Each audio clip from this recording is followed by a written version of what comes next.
যদি বিএনপি রাষ্ট্র ক্ষমতা না যায় তাহলে আবারও ভুল ইতিহাসের মুখোমুখি হতে হবে বাংলাদেশের জনগণের। স্বাধীনতা সার্বভৌমত্বের বিরুদ্ধে যে কোনো সংগ্রামে আমরা জীবন দিয়ে হলে তার প্রতিরোধ করব। আমরা যে গণতন্ত্রের জন্য যুদ্ধ করেছিলাম ৭১ সালে, আবার সুযোগ এসেছে দীর্ঘদিন পর। আবার ফেব্রুয়ারি মাসে যদি একটি সঠিক নির্বাচন হয় এবং যদি গণতন্ত্রকে আমরা দেশবাসী সবাই ধারণ করতে পারি, তাহলে নিশ্চয়ই যে স্বপ্ন ধারণ করে মুক্তিযোদ্ধারা ৭১-এ জীবন বিলিয়ে দিয়েছে, অকাতরে আত্মদান করেছিল, সেই স্বপ্ন হয়তো বাস্তবায়িত হতে পারে। বাংলাদেশে কিছু কিছু রাজনৈতিক দল আছে অত্যন্ত স্বার্থপর। তারা খালি চিন্তা করে কিভাবে সংসদ সদস্য হওয়া যায়। ভোটে দিলে এত বছরে সর্বোচ্চ ১৭টি আসন তারা পেয়েছে একটি রাজনৈতিক দল, ধর্মভিত্তিক রাজনৈতিক দল।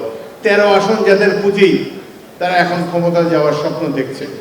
কিন্তু ইতিমধ্যে তাদেরও উপলব্ধি হয়েছে যে জনগণ যদি সরাসরি এসে ভোট দেয় তাহলে হয়তো তাদের পক্ষে এই রাষ্ট্র ক্ষমতায় যাওয়ার সম্ভব হবে না। এই জন্য তারা নতুন একটা থিওরি বের করেছে, প্রপোর্শনাল রিপ্রেজেন্টেশন বা পিআর। ১ লাখ ভোট পেলে একজন এমপি পাবে। যাদের কোনোদিনই জাতীয় সংসদ সদস্য হওয়ার সুযোগ ছিল না, আগামীতেও হতো না, তারা এই পিআরের আশ্রয় নিয়ে গণপ্রতিনিধি হতে চায়। পিআরে অসুবিধা কি? পিআরের অসুবিধা হলো পিআরের মাধ্যমে যে সরকারটি আসে সেটি একটি দুর্বল সরকার হয়। এটি আমার কথা নয়, কাছেই আমাদের প্রতিবেশী দেশ নেপাল, পিআরের মাধ্যমে নির্বাচন হয়েছে। নির্বাচনের পর এতগুলো দলের যে কোন্দল শুরু হলো, দুর্বল একটি সরকার প্রতিষ্ঠিত হলো, তার ফলে নির্বাচনে বিজয়ী দলকে ক্ষমতা ছেড়ে যেতে বাধ্য করা হয়েছে। একই কাহিনীর অবতারণা হয়েছে শ্রীলঙ্কাতে। সেখানেও ওই পিআরের মাধ্যমে নির্বাচন হয়েছে, দুর্বল সরকার এসেছে, এই সরকার টিকতে পারেনি। আমাদের দেশে বর্তমানে যে একটি সরকার আছে তারা নিরপেক্ষ অন্তর্বর্তীকালীন সরকার, কিন্তু এটি একটি দুর্বল সরকার।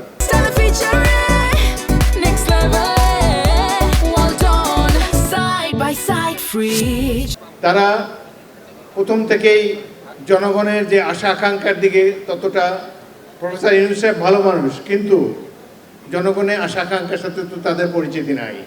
বিএনপি গত 16টি বছর সংগ্রাম করেছে। এই 1.5 মাসের আন্দোলনে গণ অভ্যুত্থানের আগে আমাদের 488 জন বিএনপি সদস্য শহীদ হয়েছে। কিন্তু দেখা যাচ্ছে যে এখানেও অন্য কোনো গোষ্ঠী তারা এই সকল কৃতিত্ব নিতে চায়। কিন্তু প্রকৃতপক্ষে বিএনপি একমাত্র দল যারা গত 16-17 বছর ধরে সংগ্রাম করেছে, অনেক আত্মদান দিয়েছে, অনেক নেতা গুম হয়েছে, অনেক মিথ্যা মামলার শিকার আমরা সবাই হয়েছি। কিন্তু ইতিহাস আবারও মনে হচ্ছে যদি বিএনপি রাষ্ট্র ক্ষমতা না যায় তাহলে আবারও ভুল ইতিহাসের মুখোমুখি হতে হবে বাংলাদেশের জনগণের। যাই হোক, আমি বেশি সময় নেব না, আমরা অপেক্ষা করে আছি আমাদের অ্যাক্টিং চেয়ারম্যান আমাদেরকে কি নির্দেশনা দিবেন। তবে একটি কথা হলো, আমাদের মানসিক প্রস্তুতি নিতে হবে।